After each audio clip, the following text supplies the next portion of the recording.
Hey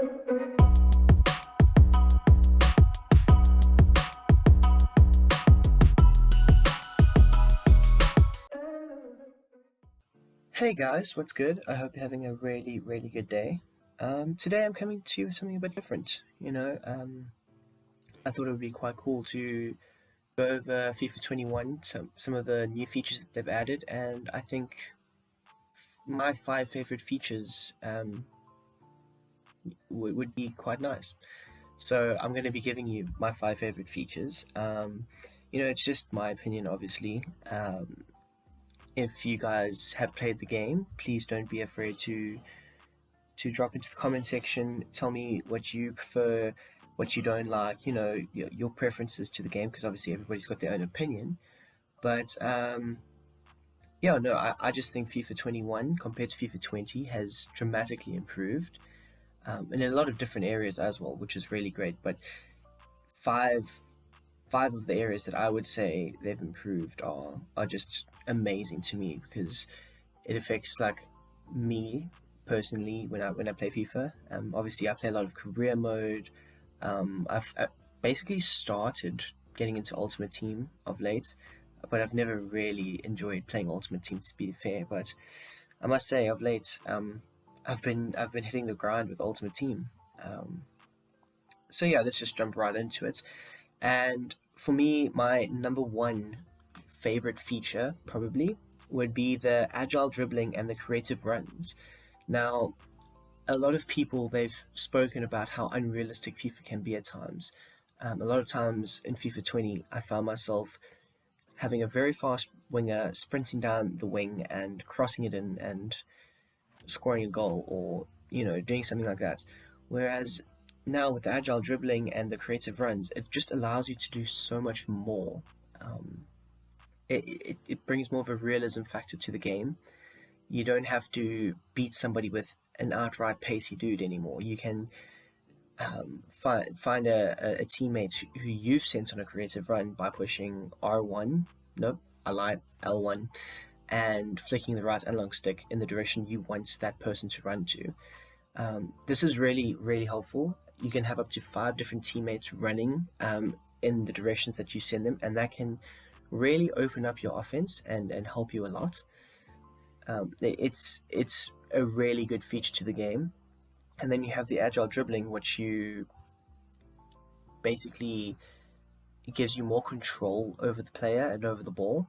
In previous FIFAs, it's felt very clunky and very like, I don't even know how to say it, but like it's been very clunky. It's always felt like you've never had full control over the player or over the ball.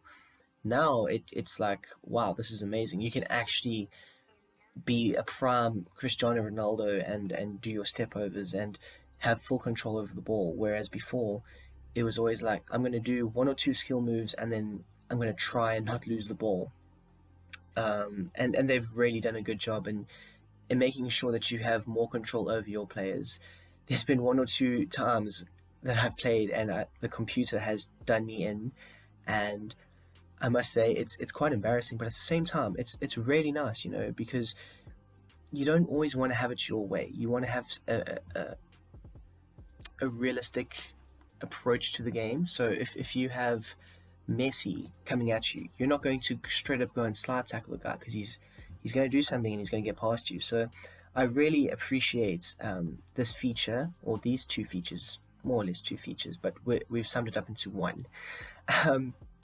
Yeah, I really appreciate it, because, like I say, it just adds a realistic factor to the game, and that's something FIFA fans have been crying out for years for.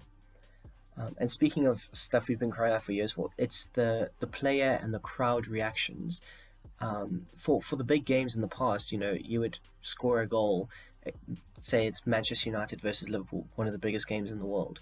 You would score a goal and, yeah, the crowd, they make noise, but it's not like, it's not as passionate or something like that. Now, you can actually feel like you've done something, if that makes sense. You feel like you've achieved something so passionate and just beautiful in a way.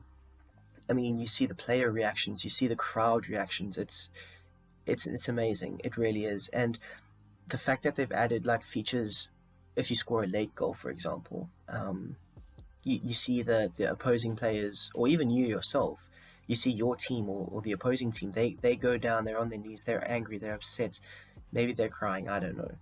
But it always feels like you're engrossed in the game, because if you're going toe to toe with one of your fierce rivals and you score a late winner or they score a late winner, you're going to take that seriously. You're going to take it personally. And I really feel like FIFA have done a good job in implementing that type of vibe. It's truly something to be amazed by. I've really enjoyed scoring a few last second goals and just like really rubbing it in the other team's face. Um, it's been truly amazing. And speaking of rubbing it in somebody else's face, now there are a lot of different um, celebrations that really do like just grate your gears. They really do. Like I normally, when I play seasons online, I normally like do the chicken, not the Richarlison chicken dance, but the other one where you like running on your knees and you like flap your arms. Especially when I know that there's been a guy who's very good and I've just scored a very sweaty goal. I feel like it rubs it in even more. And I know I'm such a 12-year-old. I've been told that many times. But the Mbappe celebration, um, if you score a goal with Mbappe and you run to one of the cameras, he does the crying emoji in the camera. Now I can just imagine people getting so triggered and just frustrated with life because somebody's gone and scored a sweaty goal or even a last second goal to win the game, and they they go and do this. Like I can only imagine the amount of rage quits that happen. Like the number one hated celebration would have probably been in the past the shushing celebration, and I mean that's quite a hectic celebration. So imagine you score a last second goal, you're shushing the crowd, you're shushing the opponents, and then you go with Mbappe and you run into the camera and you just start doing the crying emoji and emoji what the celebration. Like it would be absolutely crazy. Um, yeah, no, that it's definitely going to be one of my favorites. I have done it before, and it's been, I would assume that for the person doing it, it's very wholesome. For the person not doing it, though, oof, ouch. And that moves us along to the career mode. Now, for those of you who don't know, I love playing career mode. That's my number one FIFA um, mode to play. More than Ultimate Team, more than player career mode, more than Volta, which is trash. Sorry. Um, so for the last 4 years, I would say the career modes have probably been the same. And I'm not saying that this career mode is any different or that it's like a changed article that's amazing. There are still flaws to the career mode, but the several changes that they have brought to career mode have been absolutely amazing. And for me, the number one change that they brought to career mode, without a doubt in my mind, is the development system. The development system is something that I've been wanting for my entire life. The ability to convert a right back into a right wing or a left wing into a striker, it completes me as a FIFA player at this point. I have considered myself, or I have diagnosed myself really with OCD, and whenever I play in the past, I would really like a specific player, but then they would be like a right wing, and I'm playing a system that only has wide midfielders, so a left mid or a right mid. So I would never be able to go and buy that right wing. And I know you can just say, oh well, you can go put him on the as a right mid, but for me it would be like, no, he's not a right mid, he's a right wing, and it would just trigger me. And now with the ability to change a right wing into a right mid, it's amazing, and vice versa. It creates a sense of you are in more control over your team as a manager. Um, if you want to convert a centre back into a centre defensive midfielder, you can do it. and like I say, it gives you more of a sense of control over your team, because if you want to play that guy as a right back and he's actually a right mid, you can convert him into it, you know. So the development system itself is absolutely amazing, and definitely the best feature career mode has brought out in a long, long time. Now, sticking with career mode, and the final feature on my list would probably be the simulation system. Now, in the past, simulation systems were not really great. You would push a button, the game would be done with, and you would probably lose like 5-2. And you'd be like, well, how the hell did that happen? And a lot of people were very like anxious to like simulate games. Now, obviously, FIFA had improved that, but what they've done this year is something more special, in my opinion. It gives you the ability to be more of a manager on the sidelines, and just do your thing on the sidelines, where you can make subs, tactical changes, all that stuff, without having to play the game.